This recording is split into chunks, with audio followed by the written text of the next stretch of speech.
How you doing, guys? I'm feeling pretty good. I am also feeling pretty good. Wow, this is kind of new. Brendan's the one who seems kind of out of it right now. You good, buddy? Yeah, I mean, I'm just, I'm just a little tired, Relatable. Yeah. What have you been up to? I mean, nothing too much. Just I've been doing some work. Then I got home, and I've been kind of chilling out at home, maybe playing a game or two now and again. I mean, nothing crazy. Why do you ask? Well, you seem rather tired, so I'm just wondering what may have gone on that's been keeping you up lately, or that you haven't been getting enough sleep, seemingly. Oh no, I mean, I am tired, Christian. Do you want to know what I'm tired of? Oh, you're tired of something. Okay, what are you tired of exactly? I'm tired of all of these damn P-named characters making it out of Ed's meat, Christian. Why do all these damn characters always survive these stupid fucking circumstances? It's always a blow-up.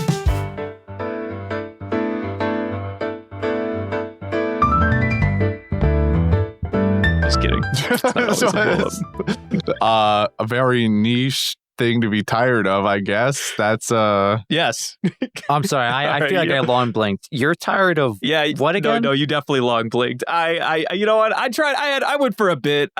Sometimes you throw a Hail Mary and they don't stick. It is what it is. We try out here. I know he's referencing Pekoms surviving this episode, but not just Pekoms. We had Pedro survive the week before. We still have Pell, who survived a giant explosion. Holy shit! Hold on. He's onto something. Holy shit!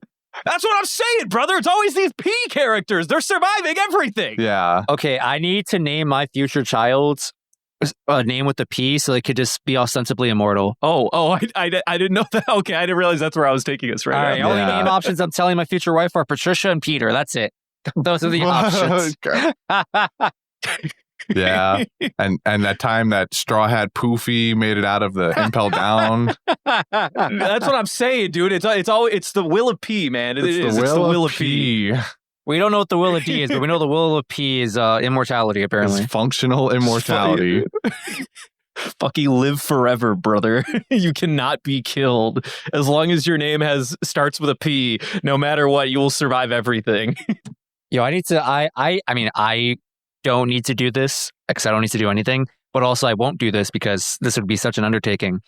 But I now have the desire to, I guess, run the numbers of all the characters that died, and then how many of them start with the P, and see what's your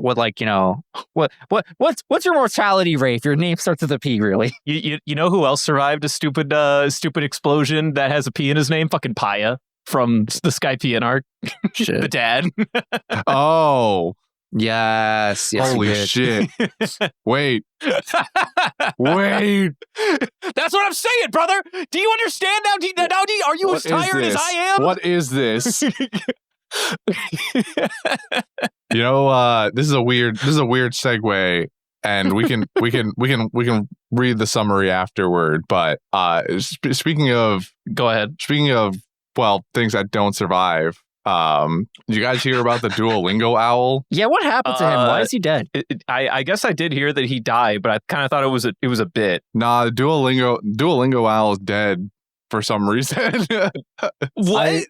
Why? Yeah, what? I don't know why. All I know is that the Duolingo owl is dead in a Tesla Cybertruck hit and run accident. What? That's canon. That's a canon event. The Duolingo owl is dead. By the way, the Duolingo owl has a full name. Hold on, I'll find it. It was incredible. What? Is there an obituary? What are you talking about? I mean, there might be, but this is the Duolingo has decided to kill off their beloved mascot. And okay, I found it. The Duolingo owl, commonly known as Duo or Duo the owl, full name Duo Kishana Renee Lingo. Of course. By the way, born in the year 1000 BC. This is all canon. This is actual Duolingo owl or lore. Excuse me. Just recently died this week in a Tesla Cybertruck hit and run accident. Oh my god! So this thing was born 1,000 years before Jesus Christ. Yeah, but died in a Cybertruck hit and run. What? Yeah, the contrast is stark, isn't it? Oh fuck! Why? I feel like nothing you just said for the past 5 minutes is real. It's entirely real. You can look it up. It was real. It was all over their social medias. They didn't know at first what killed the owl, and then they found out later that it was this hit and run accident, and everyone is paying their respects to Duo. Investigation has uncovered. Yeah, and also apparently Duo the owl was really big into Dua Lipa because they have similar names, and even Dua Lipa was like, "Yo, that ripped my man's." This is so fucking stupid. Yeah, rest in peace, Duo Kishana Renee Lingo the owl. You will be missed. I didn't use your app, but now I regret it because I feel like I could have had so many good times with you, Duo, and now I can no longer have that. I'm Duo-less. You're Duo-less. I'm Duo-less. This is he's now life. I did see through a couple of Reddit memes that like Duolingo lately has been like really fucking cutthroat with like their harassment and like, hey, you didn't do your lesson this week. That's totally fine. I guess that our like teachers are just going to starve from lack of being paid for doing your lesson or whatever. Yeah, they've gotten real aggressive and really bit into that whole murderous owl bit for a while. I'm seeing this tweet right now. It says, we've heard from the authorities the best way to channel your grief and unlock more about the investigation is to do your lesson. What is this? Together, if we really try, we can bring Duo back. I thought he was dead. I see. They're gonna resurrect Duo by forcing people to. This is the ultimate form of their harassment of people on this app. It's like, all right, fine. We won't. We threatening your life doesn't get you to do your lesson. We're gonna threaten this fucking owl's life now, and we're gonna kill him. This is so fucking. And then we're gonna resurrect him and do it again. And then we're gonna resurrect him after you guys get guilt tripped into doing your lessons. I got the receipts for you guys. I put it in the chat. It's the video. Yeah. Has PETA made a statement? Has PETA made any comments about this? No, but honestly, who cares? Also, through the course of this, I learned that I was reminded that 5 years ago, Planters did the same thing with Mr. Peanut, except that went over way less nicely because yeah, in a Super Bowl ad or a pre-Super Bowl ad, whatever it was, ironic timing, isn't it? Or interesting timing, isn't it? Mr. Peanut dies, saving two actors or whatever that were also in the commercial, and then at some point later they make another commercial where he is reborn as a baby Peanut for some reason. So they just wanted a new mascot and decided to do it in the most spectacular fashion. The problem is, while they were in the midst of this campaign, Kobe Bryant passed away in a horrible helicopter accident. And so suddenly people felt really weird about saying "Rip Mr. Peanut" on the internet when an actual person that was very beloved just perished along with his family. So yeah, there's your I don't know, BuzzFeed news update for the day. Yeah, what was this tangent? What an incredible tangent, Christian. Thank you for that. I'm so glad that we could learn about the Duolingo owl. Yeah, no problem. Baby Peanut. And Baby Peanut. Yeah. Followed by Kobe Bryant. Well, yeah, that one's not new, but no, it is not. Yeah, no, I really thought this story was going to end with they were killed by a Tesla Cybertruck. And I thought this conversation is going to lean toward Tesla being powerful or whatever. I mean, we got to take out Tesla. That's not where this conversation went.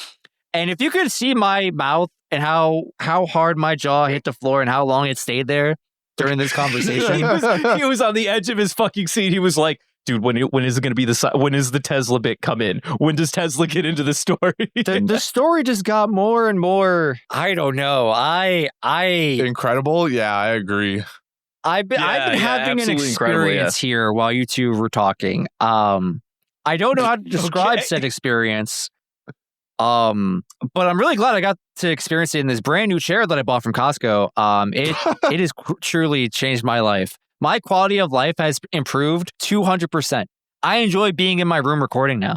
My butt is so comfy. What is happening tonight? What is wrong with these you guys? armrests that support me. I have lumbar support. Whoa. For the first time in like 2 years. It's incredible. Man's lower back has never been more secure.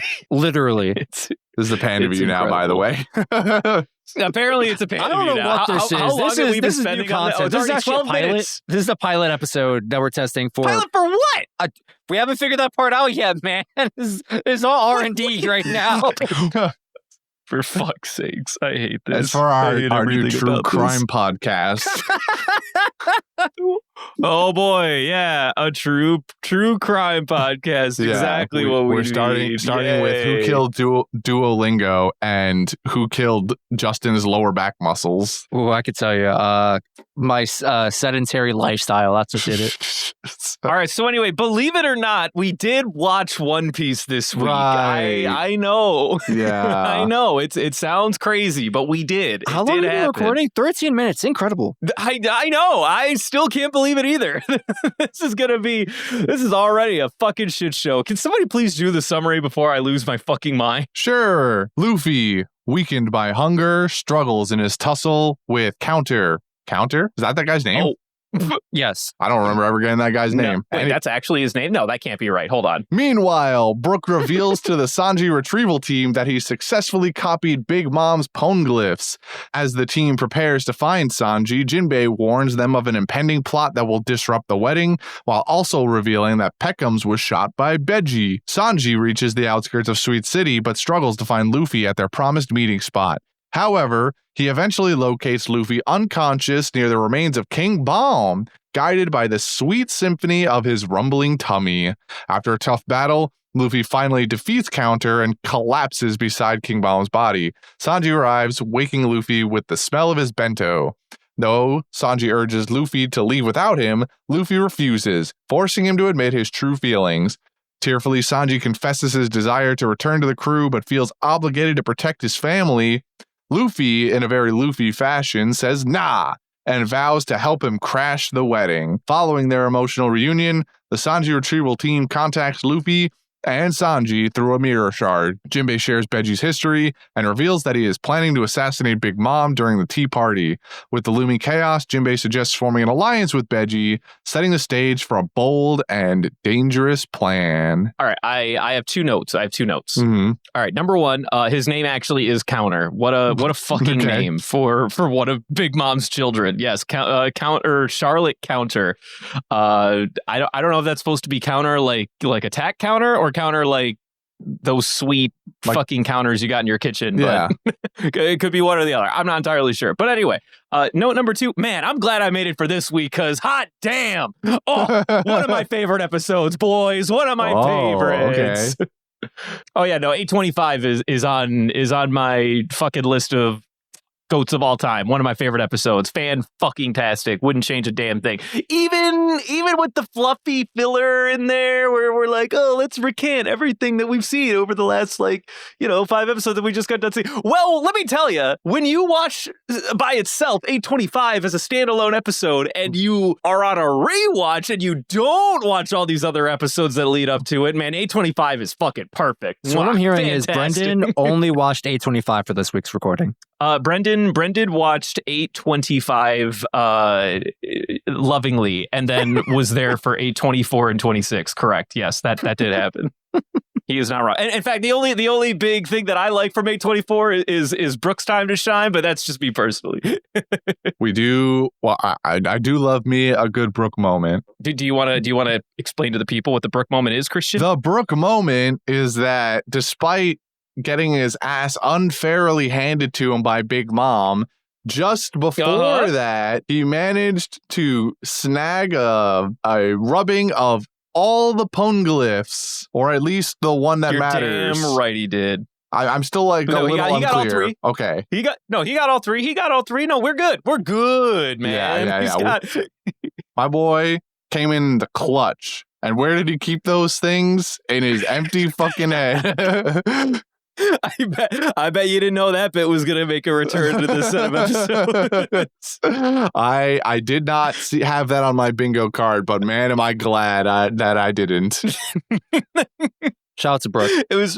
It was so good too, where they're like, they're recanting like, oh man, we had to try to get in there and steal those Poneglyph rubbings. And then Brook's like, yeah, we absolutely had to try. Man, that was some rough fucking shit. Anyway, Nami, here you go. It's just like, wait a minute, you got it? Well, why'd you say so? Oh, god damn it, Brook, you fucking idiot. Even like looks over to Pedro and goes like, hey, so what's gonna be for dinner later? I'm fucking starving or something like that. I don't know what he said in the dub. But how you guys doing? How'd you guys like this set of episodes? Any opinions? Hello? I enjoyed them. But okay. One standout moment to me was when after Luffy had eaten the bento box, and Sanji's still putting up this whole facade of like, oh, you enjoyed the food, you can live again, cool, great, now scram, get out of here. And Luffy just winds up the fattest punch for this guy. I expected the wrestler, like post punch, he was just gonna say, hey, I punched you after you beat the shit out of me defenselessly. We're even now. You can forgive yourself. That's not what happened in that conversation. No, that is not what happened in that conversation. Yeah. Luffy just wanted him to be honest with himself, like he usually does with his friends in these moments. And then we get off-brand I want to live moment. It is off-brand I want to live moment. Yeah. I'm sensing that a lot that you guys didn't really care about this episode for some reason, or this set of episodes. You know what? I don't know how I feel about that. No, Christian, enlighten me. No, what's your opinion? How do you feel? The episodes are good. I do enjoy the episodes. I enjoy. Like I said before already. Brook moment, great. Love that. I enjoyed watching Luffy and Sanji interact in these episodes, and him get Sanji to recognize the folly in his plan and his ways, and to just rely on his friends, as we always have every time. It's always power of friendship. It's all we need. Even though Sanji is still not like fully on board with power of friendship, because he was still gonna plan to crash the wedding. He just didn't want to involve anybody else besides Luffy, since it was already him. But then watching everybody cheer for Sanji being back, even if they got to go fight Big Mom first, they're like, yay, Sanji, food. It was great. I enjoyed it. And then having the oh man, I mean I didn't mind actually the lore dump that Jinbe gives us with Bege and all of his backstory. It goes on a little long, but it's kind of necessary. And at the end of the day, I'm here for a good team up. Even if it's a little unorthodox, I'm here for this. All right, you are not giving me anything that I want, so I'm just gonna cut you off and now start talking about what I liked about 825, because y'all are just pissing me off right now. All right, so anyway, 825, and I'm gonna tell you guys what makes 825 a fucking masterpiece, okay? We open up to our boy, the Snaj, the sad Sanji boy out here, and we relive the moments that we've already seen within his childish character, where he was running through the rain with the dog eating his food that he was trying to get for his mama. And you called this, Christian. You said that this bit was going to happen again with somebody. It didn't happen with Pudding. It was never going to happen with Pudding, Christian. It was always going to happen with Luffy. Mwah! Fan-fucking-tastic when you see Sanji out here. He's in the rain. He's checking all these bodies. He's like, Luffy, where are you? I missed you. I can't find you. And then when he finally shouts into the heavens and he just goes, Luffy, where are you? What do we hear in the distance, boys? What do we hear? We hear a rumbly tummy. We hear that rumbly fucking tummy from a mile away. Sanji knows the sound of that growl in his fucking sleep. He's had nightmares about it. He's dreamt of it for years now. Anyway, so we cut to Sanji with that look in his eye when he's like, I for a split second I kind of doubted that you'd be here, brother, but I really didn't want to lose that faith. I'm so happy to see you. And then of course, what happens next? We get the Redux. we get the redux of Luffy being the same as his fucking mother, being like, oh, this is great food. I love this food. It's incredible.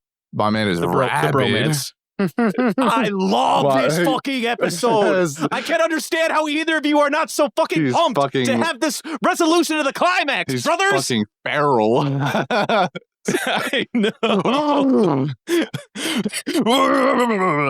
No, it's good. This is my fucking shit right here. All right, I love having these character things that we see in backstory that just get all but rehashed, but with like a new flavor or whatever. But it reinforces the small things that Sanji has learned to get above his trauma. He learns that Luffy is the man that he needs to follow. That is his brother.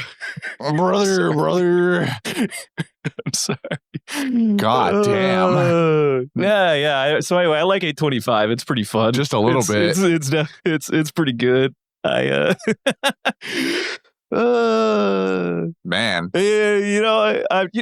Don't fucking mad me, all right? You guys don't give me what I want, so I gotta put it out there in the world for me, all right? Otherwise, what am I gonna do when I listen to this set of episodes? I'm gonna be like, wow, yeah, we have really good takes this week. No, you know what I need? I need fucking feral Hulk Hogan Brendan going on a rant about how fucking good the writing is for Sanji here.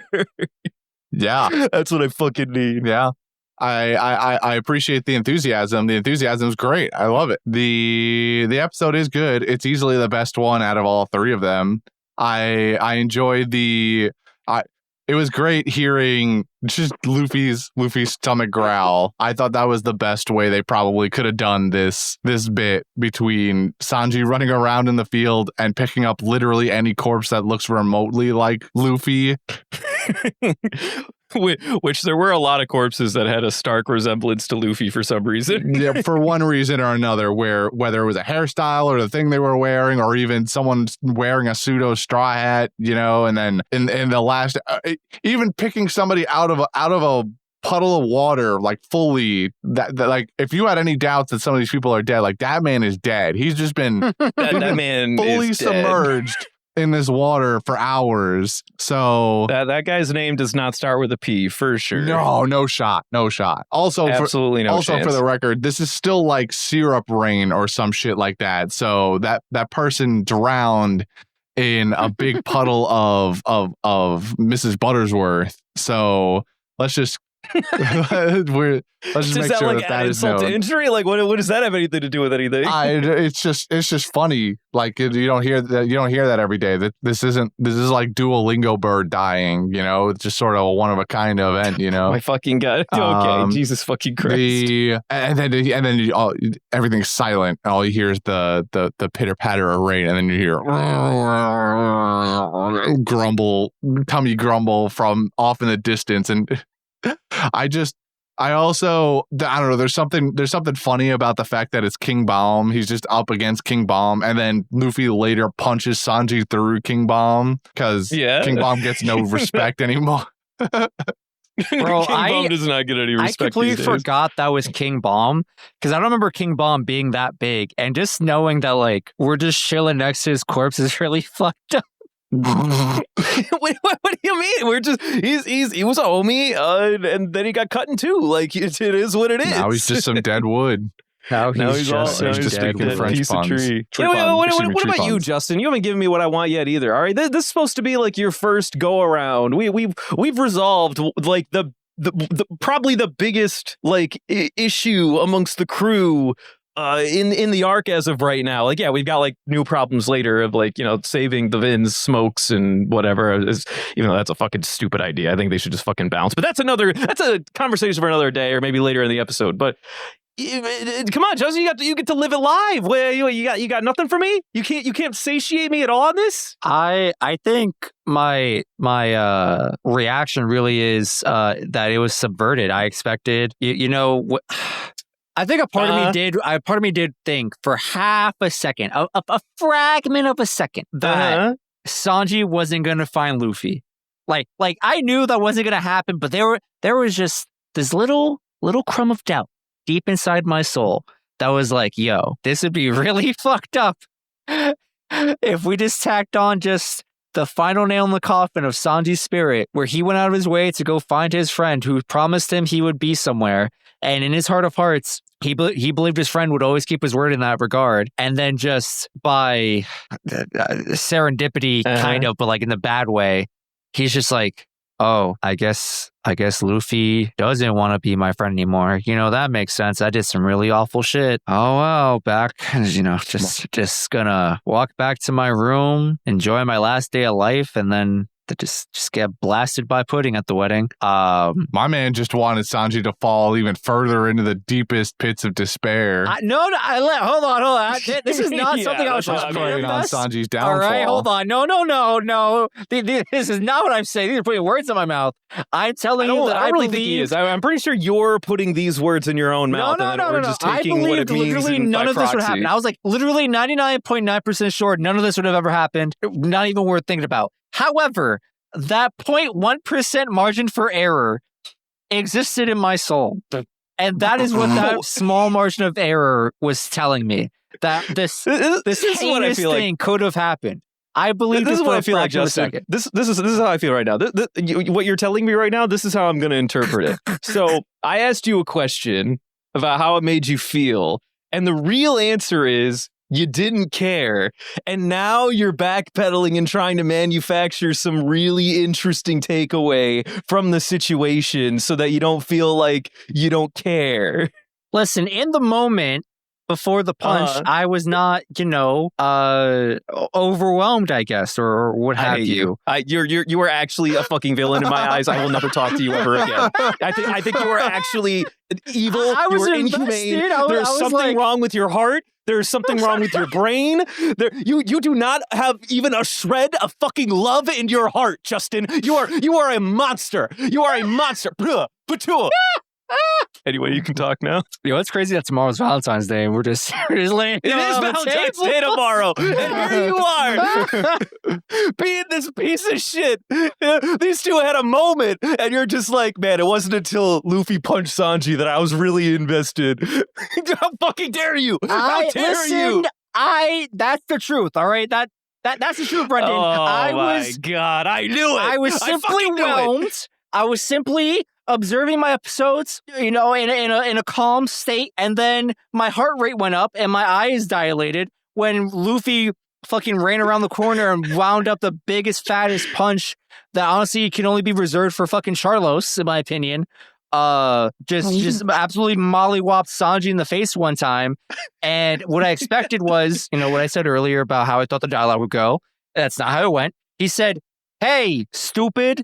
Just be honest with me for once in your fucking life." And then Sanji was like, he just broke down, had a moment, true heart to heart for the first time in a hot minute. And then Luffy put on his big boy smile and was like, "Man, why didn't you say so? Let's go crash the wedding." All right, Justin, I need you to be honest with me again. After the punch, did you long blink? I cannot confirm or deny. I fucking knew it. I knew it again. I fucking knew. You're only here to see Sanji suffer. You're a monster. You're an evil human being. Well, what are you on about? That's like basically how that went. Listen, what I'm hearing is that my man's had zero interest in any of the talking. Was not zero. Any of the emotionally driven. Stop! This is I have the talking stick. What I'm hearing is that my man's here only cares when the fists were flying. And as soon as the fist was no longer flying, my man's went back to not caring because he's heartless. No, what I'm saying, it was such an unexpected moment. I thought we were going to do something, I am by it. Just conversation. And Luffy chose an alternative form of communication with his fist. Right, and then I asked when the fist went down, did you long blink? And you were like, maybe. That was such an odd question to me. I was like, long blinking to me means my brain turned off for a half second. I missed the scene that existed prior or afterwards, excuse me. And if that did happen, I would simply just press the rewind button because I would have been, wait, I'm missing something. Go back. But whether or not that happened is inconsequential because I just recanted the events of the episode. So your question we're losing my thread. We're losing the thread here. I'm going to paint you as a villain in my eyes from now on, and there will be nothing that can satiate me. I'll tell you who the real villain is here in these episodes. Oh, fucking enlighten me. It's still Sanji because he wants to save his stupid fucking family. It is okay. That is yeah. All right. Listen. Okay. So what is garbage take? Garbage take. I need to say this. I need to say this. This is one of the most fundamentally correct things that Oda could have made Sanji do. And it trails into one of my favorite lines that the show has ever given, where after everything we know about Sanji and all the rejection and all the absolute hate given to him by his family and the sheer fucking failure attitude they always give him, it's not until Luffy comes in and goes like, well, duh, because that's who you are. Accepting who he is, knowing exactly who he is, he's not surprised in the slightest. It is 100% the perfect thing to for him to feel in this moment. All that said, for fuck's sakes, dude, just let him die. I hate him. Suck. I hate him. Put him in the ground. Put all of them in the ground. You can keep Reiju. I guess she's fine. But put the rest of them in the ground. Reiju's kind of cool. Well, all of them deserve to be in the dirt. Like, literally. Especially for the shit that we see in these episodes, too. Listen, I hear you. Fuck the Vince Smoke's family except Reiju, all right? I get that. I agree with that. Even Sanji agrees with you. He spells it out right. He says it right then and there. However, as he points out to him, he's like, listen, fuck my family. I have no reason to have any type of goodwill toward them, but I feel compelled to save my family, even if I don't think they deserve it or if I even necessarily want to in some part of my being. And right. And no disagreements. What I think is what I guess believe is the thing that's the thing that's driving that emotion within him that wasn't said plainly, but I feel like it didn't necessarily need to be said plainly, but maybe it does, is that, bro, that is the son of Sora, all right?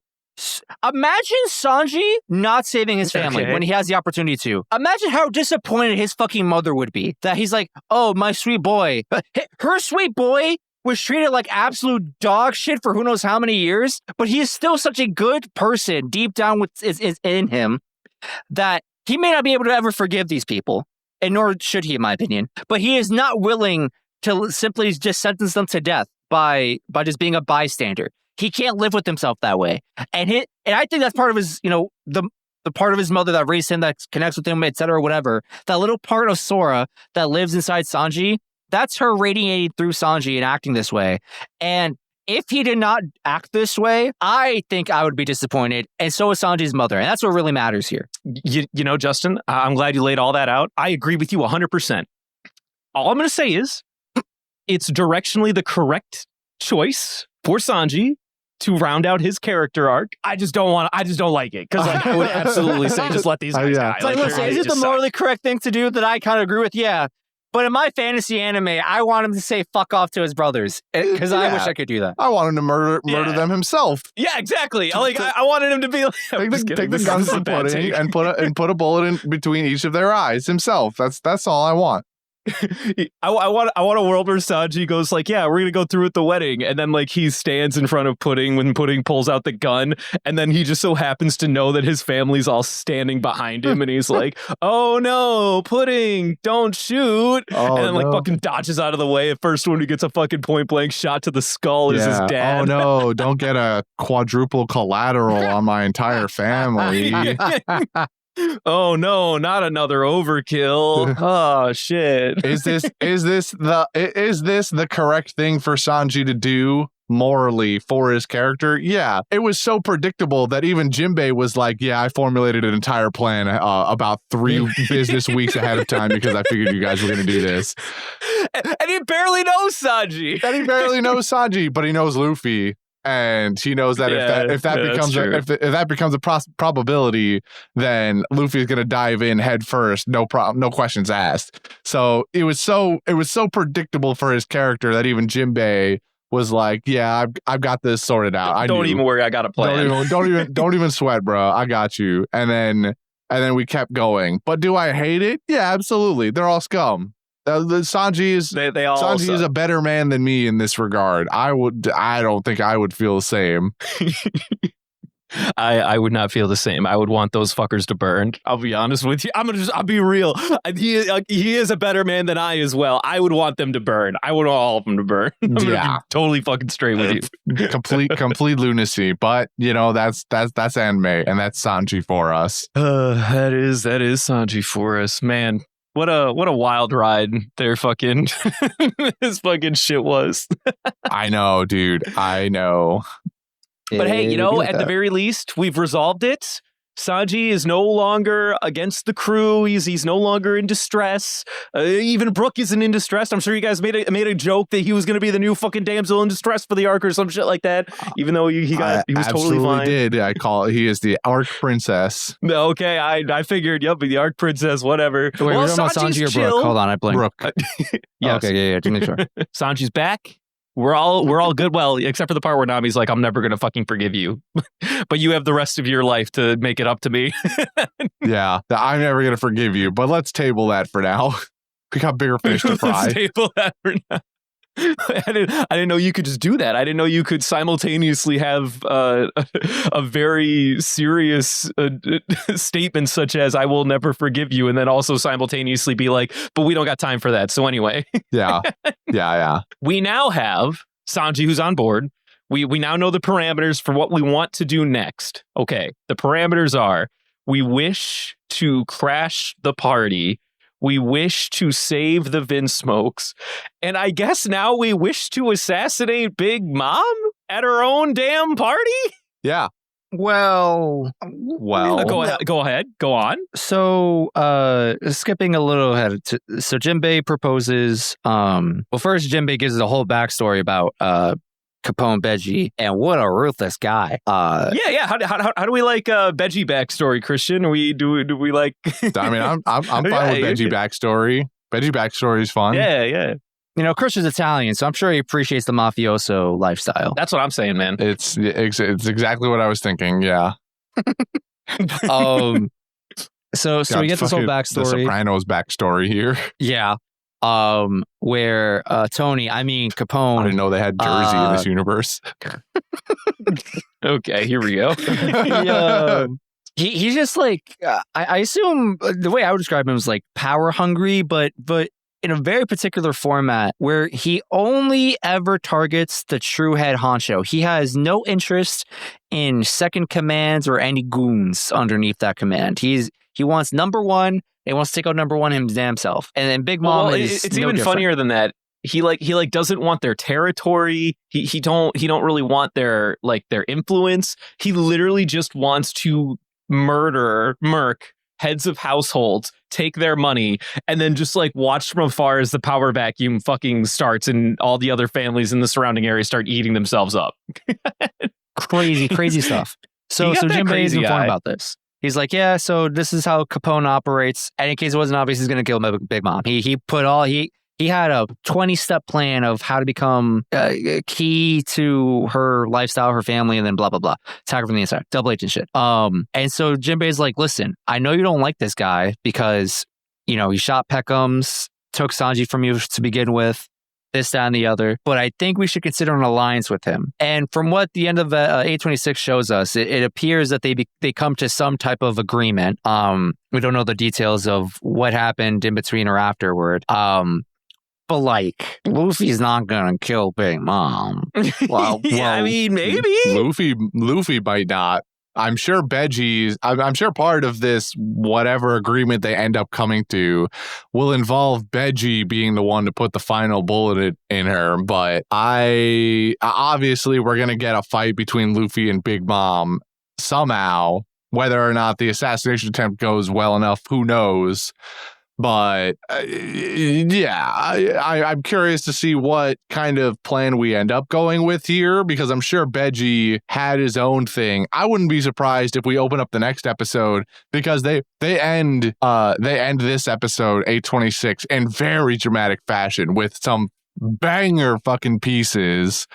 I was just gonna say, they kind of they kind of gave you the money shot like a little prematurely, because that is a good money shot in the series, and they were just kind of like, all right, yeah, and then in a few hours, Straw Hat Luffy and Capone Bege are going to be face to face as they talk about the upcoming, and I'm like, brother, that's like one of the best fucking scenes in the whole anime. What do you do? Why are we talking about it at 826? We haven't even gotten They had there. a whole mafioso family dinner between the two families. Oh, it was Got great. dressed up and everything. They're in the back room of some fucking building, and the Straw Hats, like Justin said, they got fancied up a little bit for this. Nami's got a dress on. Luffy has a new shirt that's not ripped on. I think a few of Pedro had some good looking clothes on. Fire screenshots. I wouldn't be surprised if we open up next episode with some dumb shenanigans, though. like this super serious scene that they've set here with the dramatic lighting and all of that, and then we open up into that room. We get rid of all of that, and this is like the opening to the discussion. We haven't had the discussion yet, and then somebody says some dumb shit, and it just goes from there. That would be some One Piece ass shit right there. Mm-hmm. Mm-hmm. Can I also tell you, Christian? I'm pretty sure you're safe to watch the OP now, but not the OP that we have now. You got to watch the OP from 2 episodes ago, because again, it's a dynamic OP. Yeah. Okay. So if you're interested in seeing it, you can go 2 episodes back, 824, and watch the OP, and you should be safe. You should be totally safe. Okay. I'll do that later. Everything's been given. Mm-hmm. Mm-hmm. What was I going to say? So I don't know what the plan is actually going to be, but I think I can predict the ending of the plan, or the, whatever. Well, I should hope so, because you know everything that happens. But I literally don't. We're not having a discussion. Anyway, what I imagine is going to happen is, Bege's going to be like, hey, this and the other, this is our alliance, this is what we agree upon, blah, blah, blah. But I'm killing Big Mom. And Luffy's going to be like, actually, no. Luffy's going to be held down on the floor by his crewmates as he mouths off to Bege, and they're trying to like muffle his words while Nami says, yeah, we agreed to these terms and conditions. Luffy, meanwhile, under his breath, is saying, no, you can't kill Big Mom, because I gotta fight her. I gotta give her the 1v1 for doing this, that, and the other. So we flash forward to Bege has a line set up. He's got the solution. He's got the shot to take out Big Mom, allegedly. And Luffy comes out of nowhere and knocks him out, and he's like, hey, I guess our alliance is technically over now since we accomplished XYZ thing. I'm gonna go fight Big Mom now. You stay here. Well, I think that's a solid plan of attack. That sounds pretty good. Pretty reasonable. Yeah, especially the part where Luffy insists on being the one who fights Big Mom. Yeah, that seems pretty plausible. It's just a matter of pretty on brand for Luffy, I'd say. Very on brand for Luffy, I'd say. And I will not doubt if that part happens. It's just a matter of what else goes on that piques my interest, I guess. Actually, hold on. Okay, wait. There's okay. So Luffy doesn't actually know what an alliance is. He just knows, he thinks it's friendship because he had the whole thing with Law back in Punk Hazard. Right. He doesn't want to be friends with Bege, at least from what we've seen so far. And I feel like I should be taking this into consideration for what I just predicted. Totally agree. And how are you going to take that into consideration? What does that do with your overall plan? I feel like I have to throw the plan out the window because Bege friend arc inbound. Oh, of course. Yeah, Bege right, friend arc inbound. What if we just stop everything, like all of the progress we've made in this arc, and then we just start focusing so hard on Bege friend arc? We just forget all the shit happening with Sanji and Pudding and the vid smokes. We just fucking hard cut to, we have to make sure that by the end of this arc that Bege and Luffy are friends. So we're just gonna get like 7 episodes that justify their friendship going forward. Yeah, we're gonna get a whole second backstory of Bege. He's like, listen, I know I was a murderous fiend, but I have a reason. You don't know what I went through. You don't know what I went through. And the reason is family.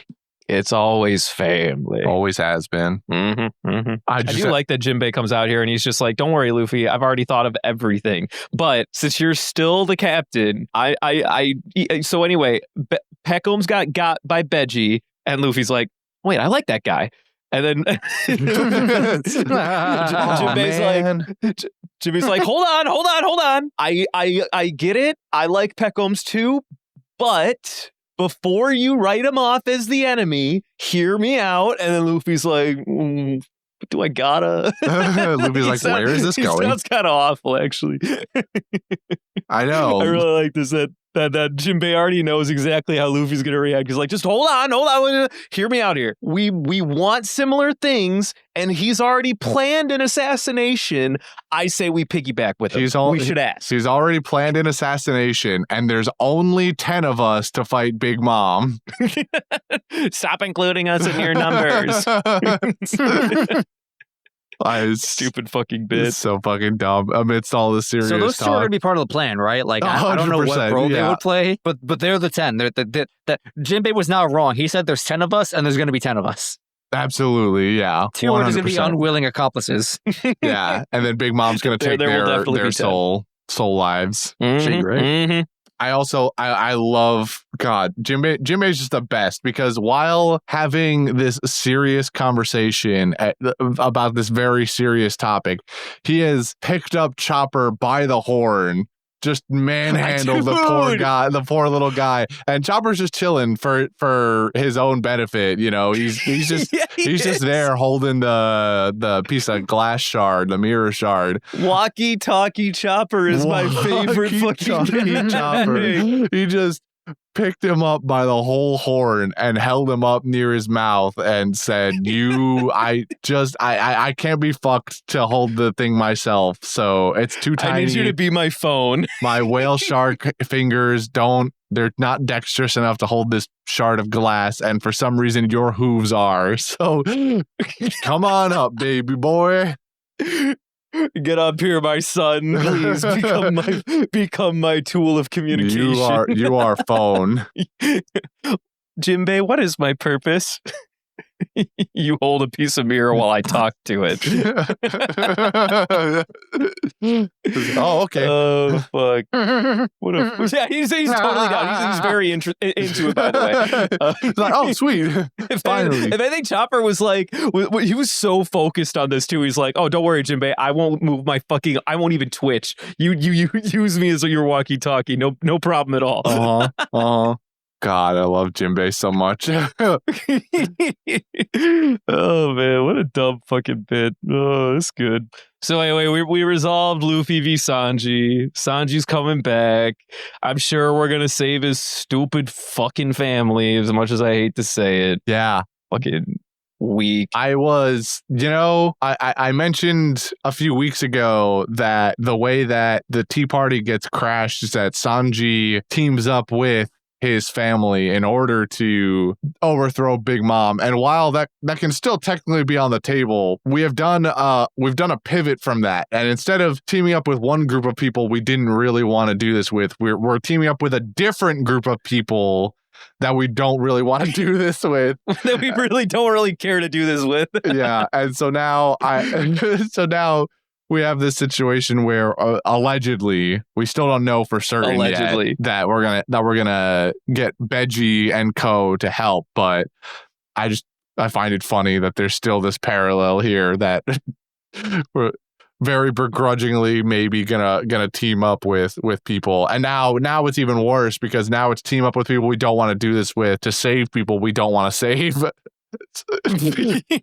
Yeah. Now you see, this is why they should just fucking die. Thank you for coming to my TED Talk. The whole thing all the way down is just a series of things we don't want to do, but we're gonna do anyway. Yeah. Fucking stupid. Incredible. It is incredible. So I think I feel good. I ranted enough about my favorite part of these episodes, and now we know what our next steps are. We're gonna talk to the fire tank pirates. We do know that they're the fire tank pirates, right? Yeah. Yes. Yeah, we know that. We're gonna team up with the fire tank pirates. Did I remember that specifically? No. Did I remember that we got the name of their pirate crew? Yeah. Incredible. I just wanted to make sure. I don't want to accidentally spoil anything I don't need to. Of course. Would that be a spoiler, though? We also met two more of Big Mom's kids in this set of episodes, so that was kind of fun. Yeah, we did. We met. One of which I know is much more popular than their other one. We will now be telling the audience which one that is. They will decide that I for want to know themselves. who he thinks is the popular one. He doesn't maybe think he's he wrong. knows. What do you mean? I mean, I feel pretty. I feel pretty confident in my knowledge here that everybody and their mother loves the King of Beans. Yeah, that's what I'm saying, dude. The Minister of Beans. The Minister of Beans. Who wouldn't love You know what? beans? That reminds me. I need to look up what Daifuku translates to because what do you mean he's the Minister of Beans, bro? Daifuku is like red bean something or other, I think, right? Daifuku. Hold on. Daifuku is a type of Japanese confectionery consisting of small, round mochi stuffed with sweet filling, usually beans, azuki beans, red bean paste. It's probably it's red bean paste. That's what I thought. Red bean paste is the red stuff inside that. So that makes perfect sense. The full name is Daifuku mochi, but shorthanded for Daifuku. So it's just mochi wrapped around red bean paste and whatnot. Not a fan of red bean paste, to be honest with you. I don't know if I ever actually had conditions. You own what? Under certain conditions? I don't like red bean paste like across the board. I like it in like Syrian, like it depends on how you cook it or what you're using it with. Like taiyaki, pretty good. I don't think I would fuck with this Daifuku mochi personally. I would give it a shot. But I don't imagine I'd like it like enough to be like, yeah, I'll eat that again. But did anyone notice that? So we all saw what Daifuku did, though, right? Like we all saw it. He opened the door. Yeah, right. But did we see how he opened the door? Not really. Okay, fine. I guess I'll move on then. Here's what I think happened. Okay, go ahead. My dude's a JoJo character, and he summoned Star Platinum to open the door for him. That's kind of what I was getting at. But I guess I thought I was the crazy one making this leap. I didn't watch that season of JoJo's, so that one would have went over my head no matter what. I don't know, man. I'm pretty sure this Daifuku guy is just a character from fucking Shaman King. Is all I'm getting at. Shaman King. Amidamaru, open the door. But yo, you could just do that yourself. You have two hands. Amidamaru, open the door. Open the door. Okay.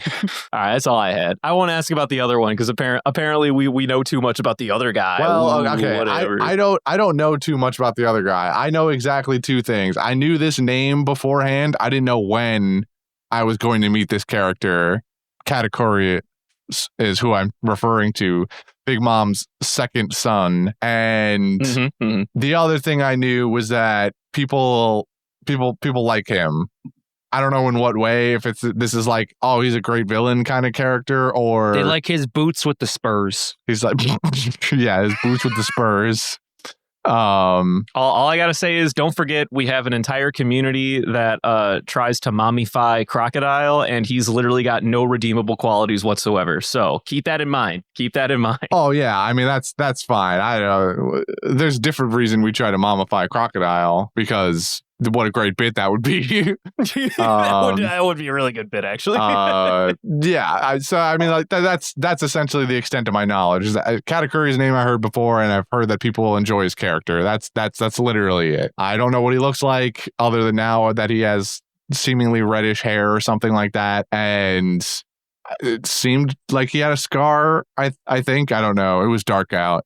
It was dark that day. It was dark. So hold on. What are community members proposing that Katakuri is a mother? Did I miss something? No, you shut your brain off. He was equating me knowing that people like Katakuri to people liking Crocodile and also Croco Mom, but Crocodile is not a redeemable character, so Katakuri might also be an irredeemable character. Okay. I was just making sure we're not. I was like, when did Katakuri Mom become a thing? We are not Kata mommying our curries here. No Mama Curry here, I promise. Mm-hmm. Got it. Okay. Glad I did not miss that piece of non-existent theory. There is, however, one thing we have neglected to mention so far, and probably the last thing. Yeah, so we've got, if you recall from the previous set of episodes, we had that goon from Big Mom's family try and eat the stuff out of the picnic bag. Yeah, Bobbin. Try to eat stuff out of the picnic basket. Fucking name, by the way. I hate him. What an awful name. Truly, though. Just a bad character. Yeah, just an annoying fucking character. Also, a stupid mask. That's just like a piece of paper. This guy sucks. And that like bobblehead thing that he does. Get him out of here. So anyway, you quiet you. He is following after. I'm gonna fucking end your life. He's following after Sanji, and he wants to kill Sanji, of course, because Sanji kicked the fuck out of him. But he's intercepted by a mysterious person who shoots him. I think he gets shot. Right? That's what it was. Yeah. I guess he gets got. Gets blasted. And He then did get got. in a later scene, he like falls to the ground, bloody, whatever. And then we see, I think the last thing he sees is a couple of figures walking off into the distance. So we've got a couple wild cards on the loose here on Whole Cake Island that we probably don't know about their presence here anyway. Just I'm wondering, Justin, if you have any particular ideas. Blackbeard. Okay, not like the most insane guess, but I don't want it. I can tell you I don't want it. I feel like the problem with Blackbeard is that I do think it would be totally chill if Blackbeard was making moves right now, because it would justify like his existence as an emperor, but Christian would just hate it because he hates Blackbeard. I want to go as long as I can without having to deal with Blackbeard again. Okay. Hear me out. What would be worse? Blackbeard showing up or Brownbeard coming back for another round? Dude! Now we're talking! I hate... You have to pick one of the beards. Oh, no. Well, really, Blackbeard doesn't even have a beard, so is it even a question at that point? He's growing it, don't worry. He's growing it. He's got stubble. Yeah, he's growing it out. He's growing it out. Bro, it's patchy. Listen, you haven't even seen him yet. I bet he doesn't have a beard. You don't know what he's cooking. I bet he doesn't have a beard. Oh, okay. He's got a hair. I hate that this is a genuinely hard choice. I'm genuinely struggling to answer your question. I don't know which one would be worse. I think in my heart of hearts, I know that Brownbeard would be worse. In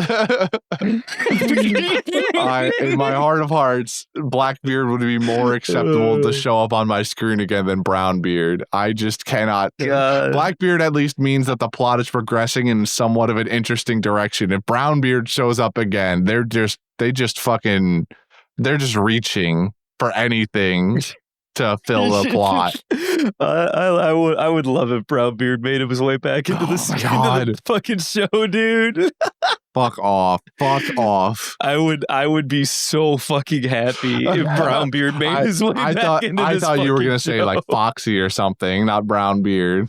Well, Foxy's coming back. I mean, that's a guarantee. That's not a question. That's just going to happen.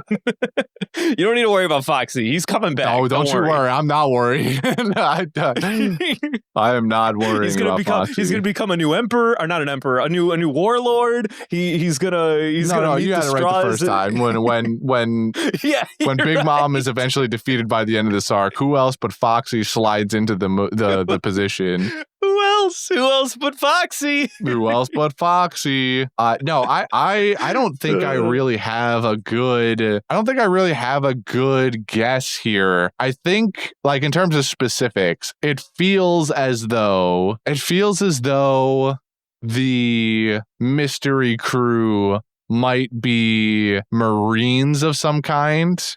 I don't know. Ooh. I don't know who. Really, there's only two relevant factions that it could be, I guess. It's Garp, Helmeppo, and your boy Kobe. Or maybe Smoker has made his way back into the plot. But there's also an admiral you still haven't met. There is a Green Admiral I still haven't met yet. But this feels, I don't know. It doesn't feel like it would be this character. I don't know.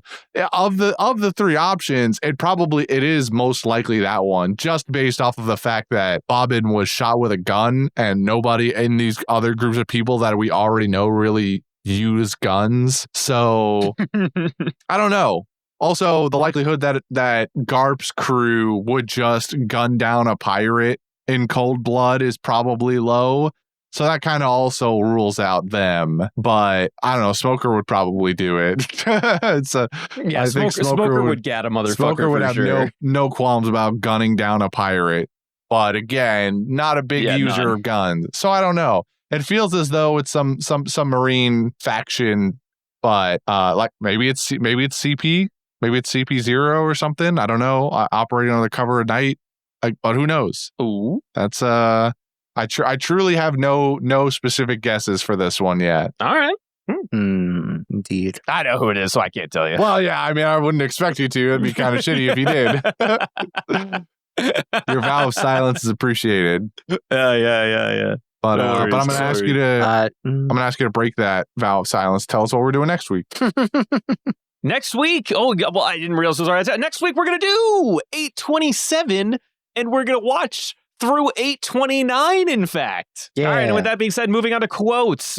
Quotes. Who's got quotes? I wish I didn't struggle to find quotes. Oh, that's rough, buddy. Maybe you should stop long blinking a little bit more. Buddy. True. I have 2 quotes. I wrote down first. It's really it's basically already been talked about, but I'm going to reiterate it again quickly. Luffy, when after punching the absolute fuck out of Sanji, is trying to get him to talk to him man to man, and he goes, "Say what you really want."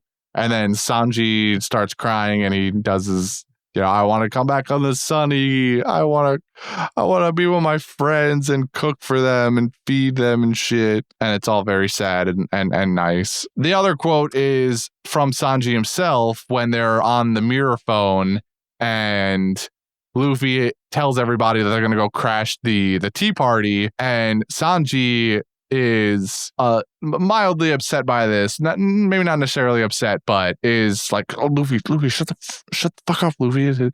I don't want to risk everyone's, Nami's life over a personal issue." Shit. You hate to see it. He's already back to normal. I take it back. I do have a quote.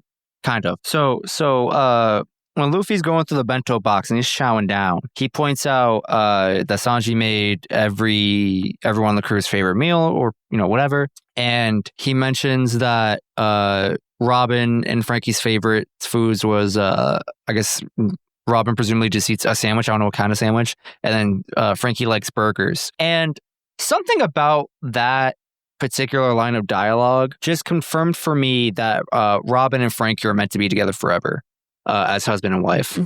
Oh, okay. I don't necessarily know if I was a believer before this moment, but I'm definitely all aboard now.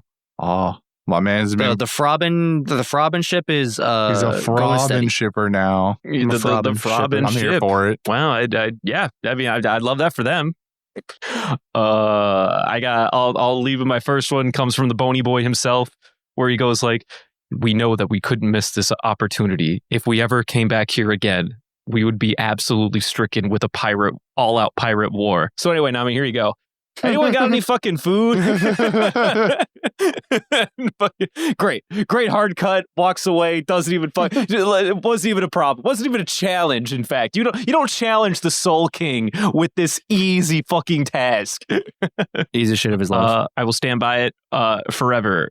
As soon as Luffy, after Sanji explains that he can't let his family die, he has to try to save them. When Luffy says, "Well, duh, it's who you are," it is the quintessential fucking moment in their stupid fucking before now they really haven't said many words to each other. It's exactly what Sanji fucking needed to hear. And Luffy doesn't really know how fucking important it was to him in that moment to hear that he accepts exactly who he is. But I know you needed it, Sanji. I know, buddy. I'm here for you. That's it. I'll have those 2 for now. Those are. Oh, and also the reaction to Jinbe seeing Brook open his head, because he was like, "What the fuck is that?" just because that shit's always a good gag. Mm-hmm. All right, I'm good. Those are my quotes. Excellent. Nice. Well, with all the quotes out of the way, we've got golden ham propositions now. Golden ham. All right, I'm gonna tell you what. This is where I'm at. I have to give it to Sanji. Do we though? But I'm worried, because there is another goat in this set of episodes that I have to concede is a goat, but they are not the star of 825, so therefore I won't vote for them, period. Anyway, moving on. I hear you, but Brook coming in clutch with the Poneglyph copy is high on my list. You're fucking killing me, man. This set of episodes was between Luffy and Sanji. This is the fucking. All right, you know what, Christian? Just give your piece. What do you want? Where do you want to go? Please, just do it. Just fucking go. You know, I thought, I thought like you that there was really only two real options here for Golden Ham. So the fact that he came out of here with Brook and not walkie-talkie Chopper was kind of crazy to me. Oh my god, I hate the both of you. The both of you, you both fucking break my heart. You ruined my fucking day. The other answer is Luffy, but you say that Sanji is the star of 825, but Luffy's like right there with him too. Luffy drags him out of the depths. It's the both of them. I mean, I'm not saying that Luffy isn't the one that solves this, but like, I feel for my boy, and he needs a W. He needs it, man. I think we gave Sanji the Golden Ham a few weeks ago. Wait, no, I think we did. I don't think we did. No, actually, I don't think we did. I think we gave a lot to Brook and Pedro recently. Shit, I think you're right. I can compromise on Luffy, but I feel like my boy needs his W this week. He worked really hard to get to this point. Who got the Golden Ham? Because I know it was one of them when Sanji did the. First initially pushed them away. Like he beat Luffy up and Luffy didn't fight back. Who got that Golden Ham? That's a great question. I want the opposite this week. Okay. You know what? Actually, I don't remember who would have won. I would have to go back and listen to the episode because Dylan shows a screenshot with both of them in it, so I cannot determine purely through visuals. Yeah, he's a bastard. Fuck. God damn it. Okay. Well, good job, Dylan. You want me to skip all the way to the end and figure it out for us? Almost. Give me a second. I can find this. We can do this. 807 to 808. What is so? Are you? Let me talk to Justin for a second here. How do you feel about signing up for Duolingo now? Do you feel compelled? No. Actually, I think I'm quite scared of their service. Now, I know people would tell me that like the owl was like really stern, borderline threatening with reminders. And I was like, okay, some people just need to push. You're trying to learn a language, allegedly. Bro, they killed them. They killed didn't kill him. He died in a horrible hit and run accident. They didn't kill him. Who was operating the car, bro? Well, I mean that's the mystery right now is who was the driver. We don't know. We got to find out.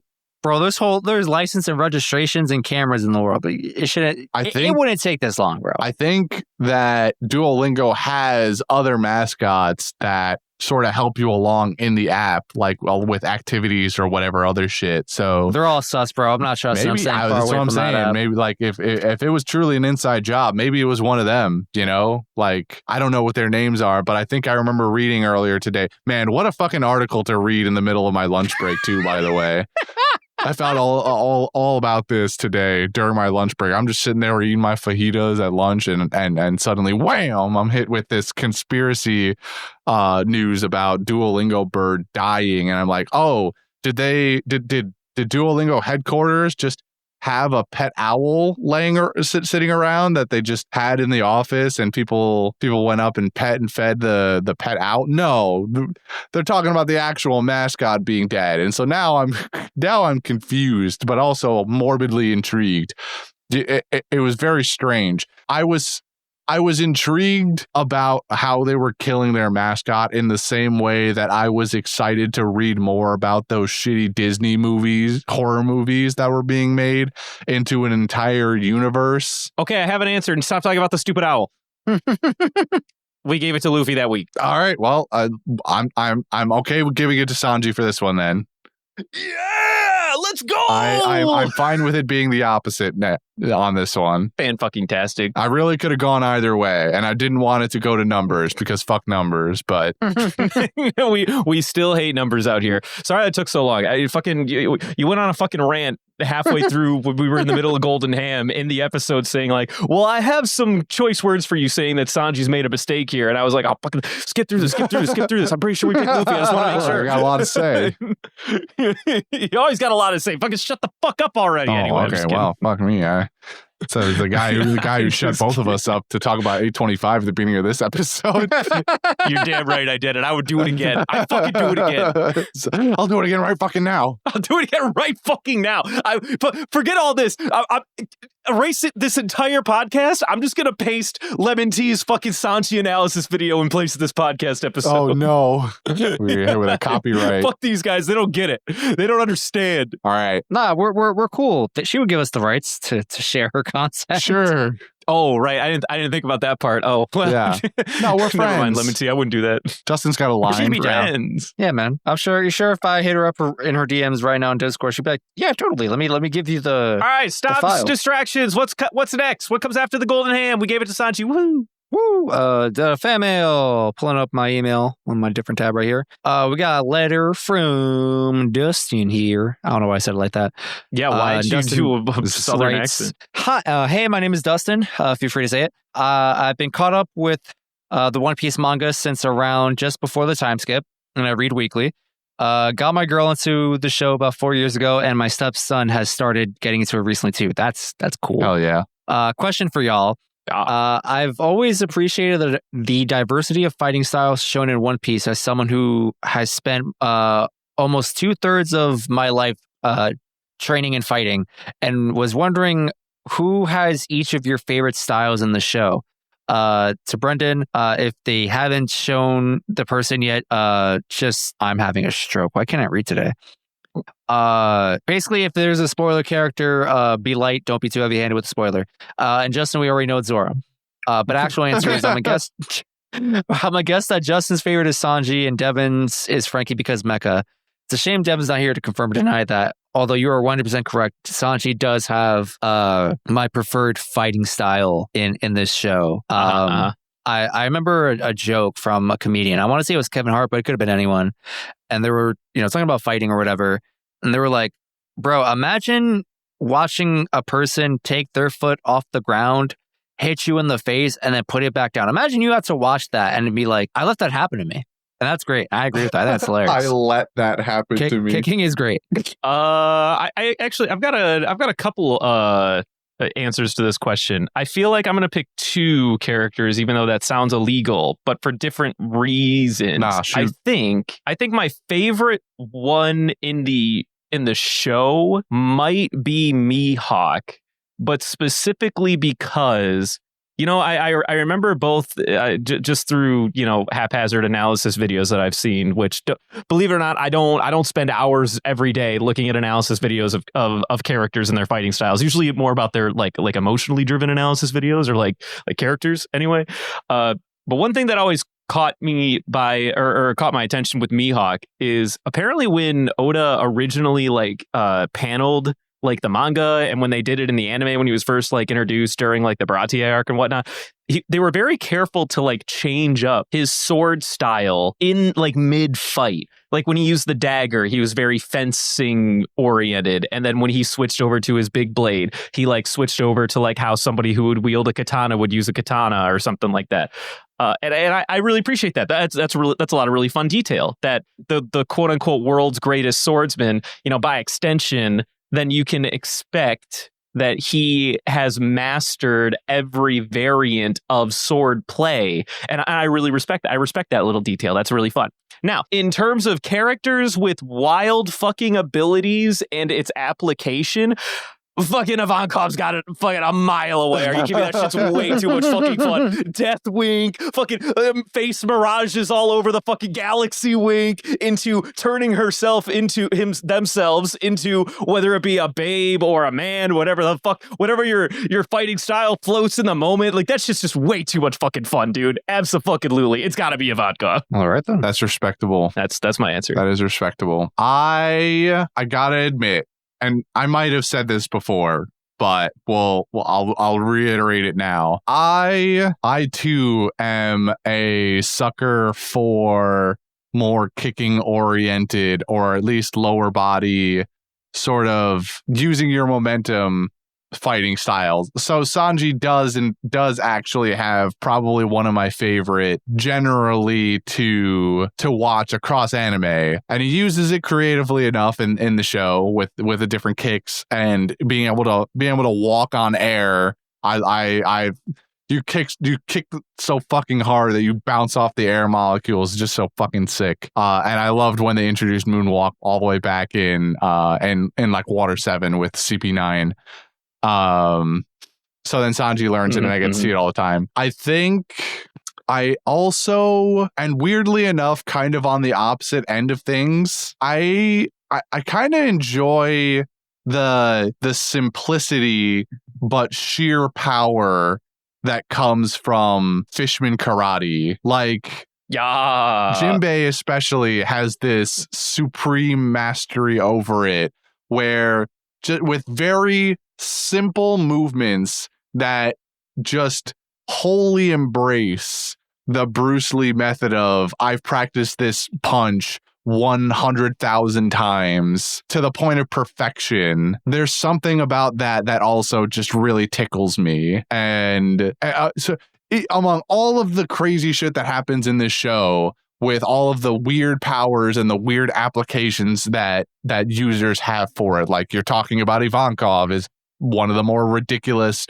and fun versions of this, or you have some crazy shit like as much as I like to rag on it, you've got Paw Fruit doing crazy ridiculous things, being a healer and a damage dealer at the same time. And yet I still will come back to some of the simpler stuff because it just feels so satisfying in this show. I don't know what it is. Maybe I'm trying too hard to grasp at stuff that exists in the real world. But I don't know. Maybe I just like Jinbe's character too much too is the other thing.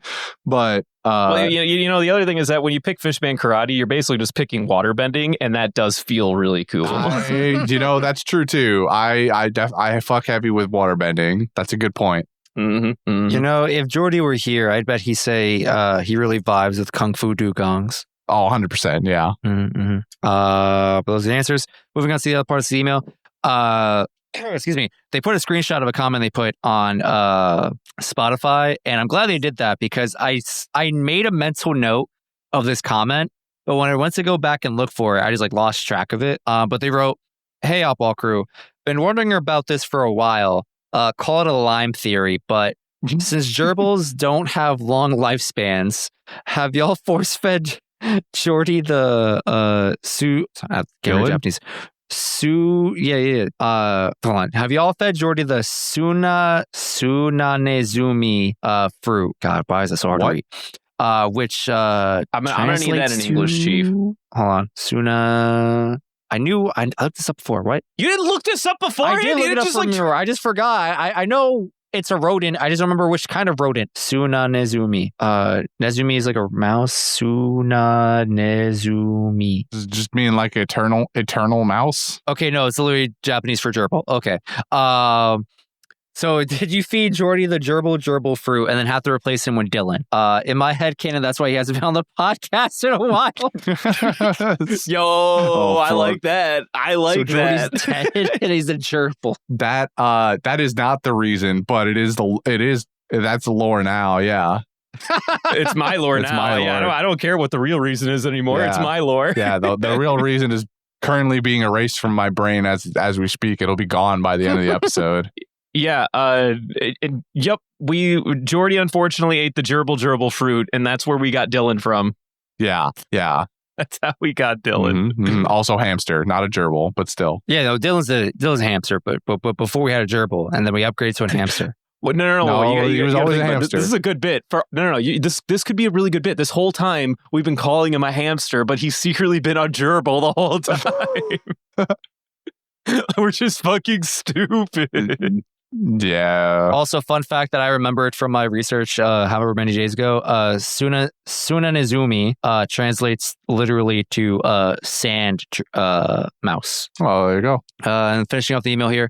Thank you for goofing off to this dumb and deep show. It gets me through working night shifts, Sam. And I'll leave you with the haiku that I wrote in 10 or so minutes.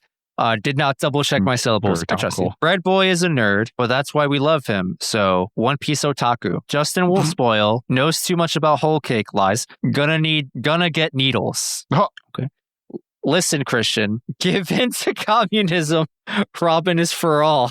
What? How? What? That's my wife. Did Devin retire? Jordy never existed, and Dylan laughs last. Dylan does last. Beautiful poetry. Thank you for the email, Dustin. I almost called you Dylan in my brain. Appreciate you. All right. Well, with that being said, thank you, Dustin. And we'll move on to our producer shout-outs for the week. We've got Taco and new producer King Solomander recently hit up Taco King Salamander! our Discord membership. Thank you so much. You're both lovely individuals. Thank you guys. You're the best. And thank you to anyone else who supports us financially. Moving on now to Garb Gabbin time. Let me stop you right there real quick.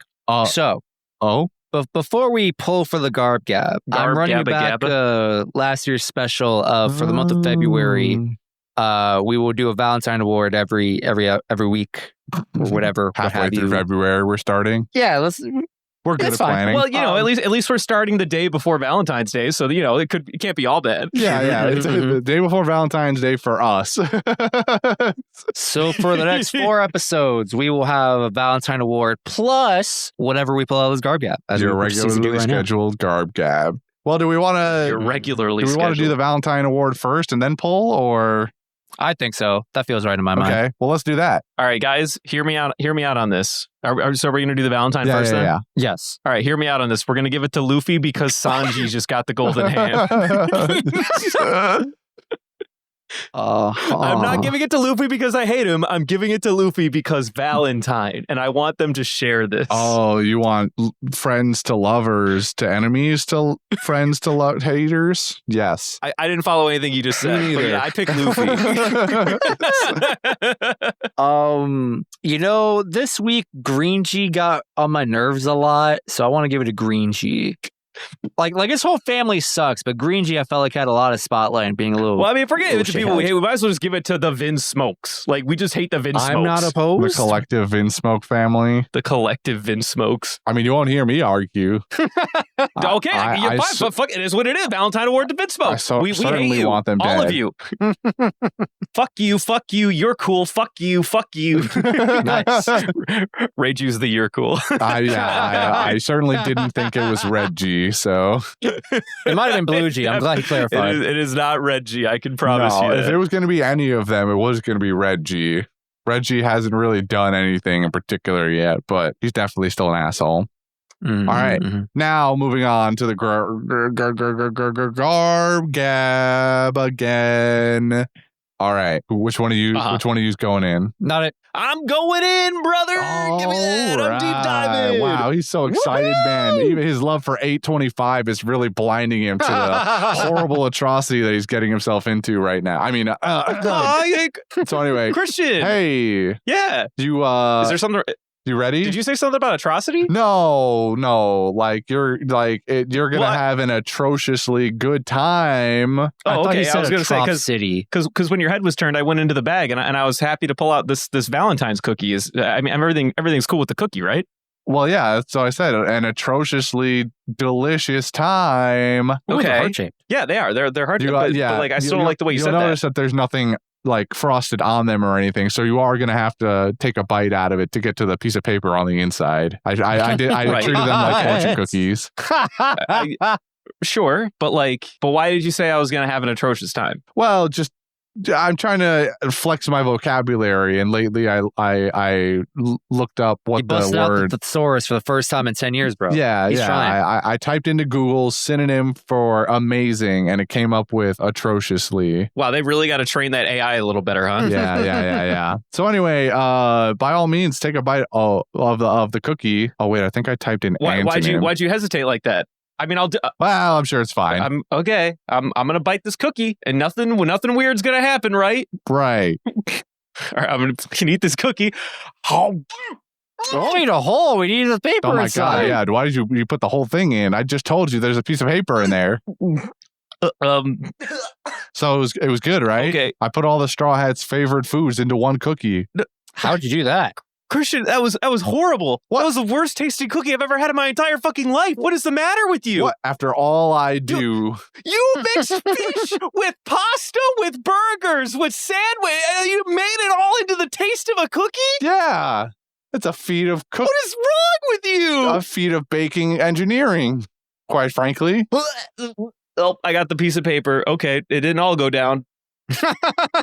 Looks like most of it came back up, in fact. Oh my God, that was horrible. Ugh, don't eat those. Okay, this piece of paper, it says haiku, thank Christ. Fuck, Jesus. Oh. This is why you're supposed to, what's the word? Savor your food, not consume it, inhale it. Sure. I don't know. Well, I was afraid to eat it. I thought I was going to be biting into razor blades or something, and then it ended up being the most nasty, gnarly cookie I've ever eaten in my life. So are you saying you would have preferred the razor blades or not? Maybe. All right, valid. I'll go first my haiku as soon as I find my tab for that. Right. Torn apart by strife, two husbands reunited with the bento box. Yeah. You want to go next, Brendan? I can go next. Are you ready for this? Yes. All right. Sanji and Luffy, a match made for the ages. Just kiss already. Nice.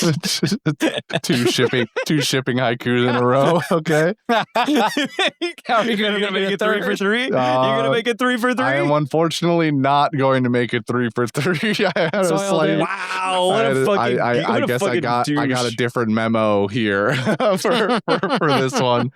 In fact, I went for probably the opposite direction. The literal opposite. My haiku is as follows: a true life of sin, no more pirate, only crime. Monkey gang Luffy. Okay, that's good. I mean, I like Monkey Gang Luffy. That's kind of fun.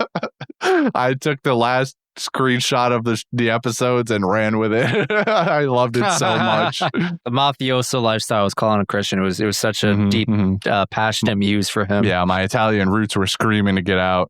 But all right, sounds excellent week of poetry, everybody. I'm proud of us. We did it. Except for me for not making my haiku about the ship. So I guess that one's on me though. Yeah, why'd you fuck that up? I forgot to check my inbox. I've got like 1,000 unread emails in my Yahoo. The day before Valentine's Day too? Fucked up. I'm not getting any Valentine's emails. You getting Valentine's emails? I'm not. Well, I'm just saying the theme, man. Oh, I see. Well, yeah. I mean that again. That's totally on me. I guess I'm just not in tune with my romantic side right now. Hate to see it. You hate to see it, dude. So with that being said, our show is over for tonight. If you'd like to hit us up on social medias, you can do so at Panda Sightings on Twitter and Instagram. If you would like to email us directly like Dustin did with his lovely self, you can email us at pandasightings@gmail.com. If you'd like to join our Discord and talk to other like-minded individuals in our community, you can find the link in the link tree of the podcast description or in the social bios. If you would like to support us monetarily like Taco and King Solomon did, you can join said Discord and go up to the little subscriptions tab and give us a little bit of money. You know, if you enjoyed it, we'd very much appreciate it. If you'd like to get something tangible for your money, you can go to our Redbubble shop. The link of that is also in the link tree. We've got some cool stickers on there from lovely community members, homemade stickers. You can put them on a whole bunch of other things besides just stickers, a whole host of things that Redbubble offers. So go check that out and rate us 5 stars everywhere you listen to podcasts. Yeah. Incredible. Love that. Fantastic, Christian. Thank you. I had to make up for it somehow with my fumble on the haiku, you know? Mm-hmm, mm-hmm. Now, if you don't mind me, I really got to go hit the can because I think something in my stomach is turning and it ain't turning good. Yeah, I mean, all of that, I figured it would taste good, and clearly it did, but I guess all of that kind of rumbling around. Nope, it didn't. It tasted horrible, and now it feels even worse. Yeah, well, I mean, it clearly was good. You put the whole thing in your mouth at one time, so it was just irresistible. Well, I was trying to avoid other problems, but it ended up making it making it pretty bad. Not gonna lie. Well, anyway, I think we need to get a true connoisseur's opinion on this. Here, Justin, have one of these cookies. Sure.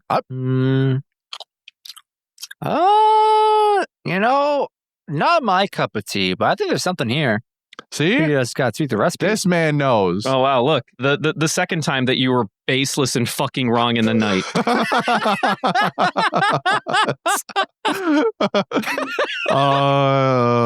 Go hit the can, No. weak stomach boy. But fuck it out of here. Bye, everybody.